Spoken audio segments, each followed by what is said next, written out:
Hello everyone, and welcome to the Concert Help channel. Today, we'll be covering how to edit the state of an asset. To do so, find an asset of your choosing, find State in the right-hand column, select the pencil icon. Here you will be able to change the state of your asset. Right now, this asset is in development, meaning that its owner can edit the install scripts and update the asset's components. With an asset in development, other users should expect some changes. A certified asset is an asset that cannot be updated, and therefore you can count on some stability. Below that, you will find the option for deprecated. Deprecated assets cannot be used in new systems, nor can they be changed back to published. However, existing runs that include this deprecated asset are grandfathered in and will still launch.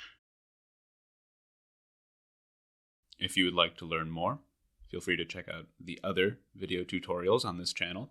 Alternatively, you can visit the CONS3RT Help site, which features articles which cover these topics in greater depth.